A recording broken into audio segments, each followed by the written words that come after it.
Hello to everyone. Today we are going to edit a picture and I am going to show you how to blur where you have complete control with your brush. This is before and after photos, so let's start.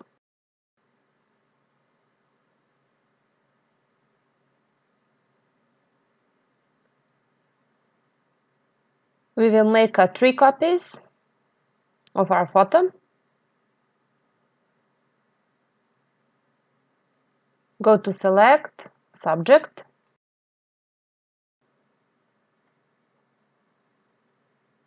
If you don't have this option, you can directly use the Quick Selection tool and use it to select the part of the image that you want to be in focus. You don't need to be precise. I am not very careful with the Quick Selection tool because it is only important to me that the subject is marked. Later we will save it with the layer mask so that I can adjust everything with the brush in the way I want.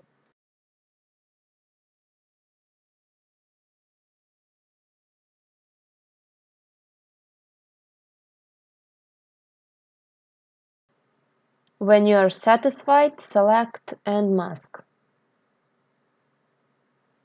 And save it with new layer with layer mask. Click OK. Now we will place the first copy of our image below the subject with the layer mask. This will be our background with blur. We will call it background, and the first one with our subject, it is simple, I will call it subject. Now we will blur our background, filter Gaussian blur. The difference will be obvious, but don't worry about it. With a brush we will bring it to perfection. Now select your layer mask and we can now start. I like control in my hands, and in this way I can control the range of the blur and where I want it all the time with my background and subject. Maybe it is boring and hard to work this way, but I like it because I control everything and I can easily change everything whenever I want. When it comes to my hair, I don't have a good lens focus in this picture, and Photoshop can't do this well on its own, and this way I can control every detail.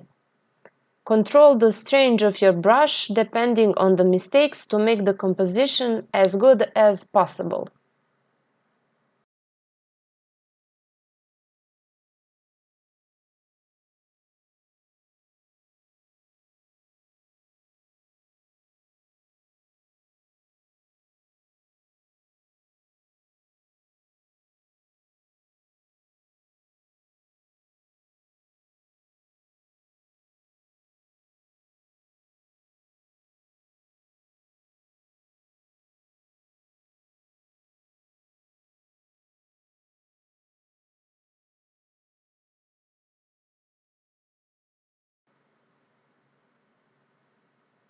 Try to make as smooth a gradation as you can between the blurred surface and the surface that is in focus.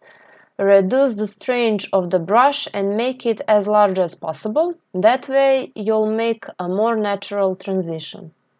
If you only want to change the background without the subject, your layers for editing must be below the subject and above the background. Here I'm using color lookup.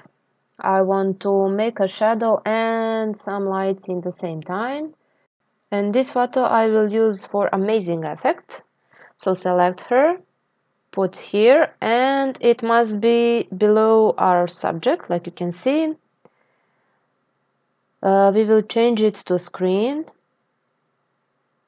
transform. You can convert to smart object so we can save image quality. So transform and put where you like it. Now we will use a blur, Gaussian blur. You can play with this. I think this is looking okay. I want a little to change saturation and color of this effect. It is very important that the saturation is only for this layer, because otherwise it will affect on everything you have done, all the layers below saturation, and we do not want that.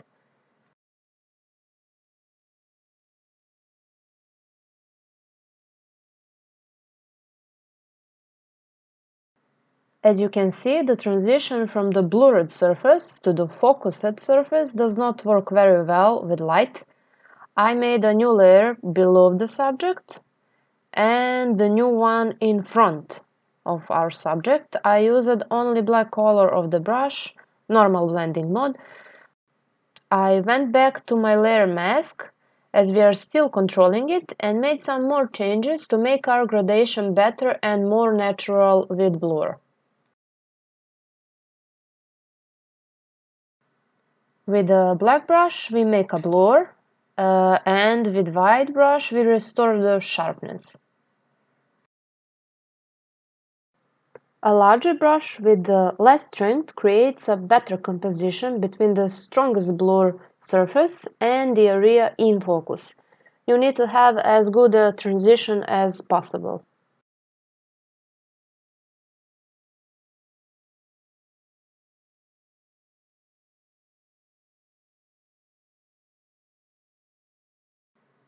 I will make a little more shadow with selective color, where you can play with the colors too, under the subject. My point is to make more shadow, because that way we will make the contrast between our subject and the background even higher.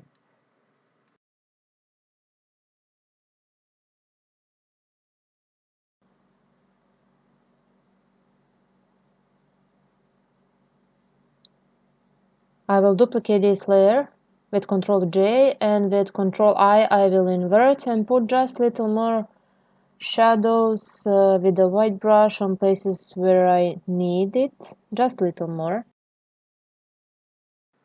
This is the last change before I pack everything we've been doing into one image, so be focused and take care of everything you haven't.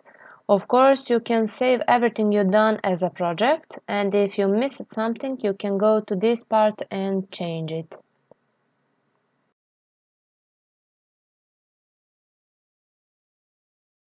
I can be a bit boring how many times I repeat the same actions, but I prefer not to have extremes, but a light gradation if necessary with more layers.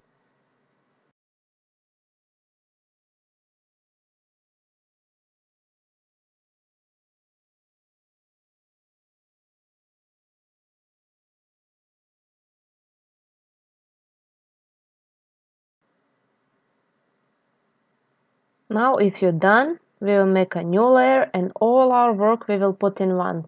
Go to Image, Apply Image.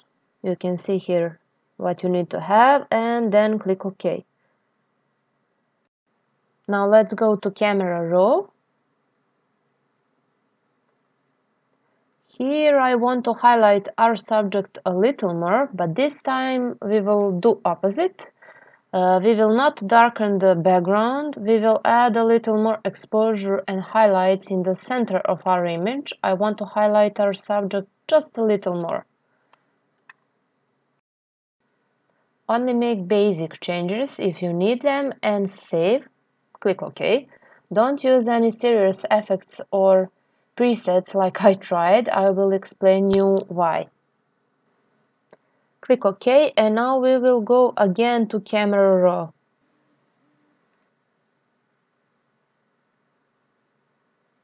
And now we will use the presets. I have some of my favorites here.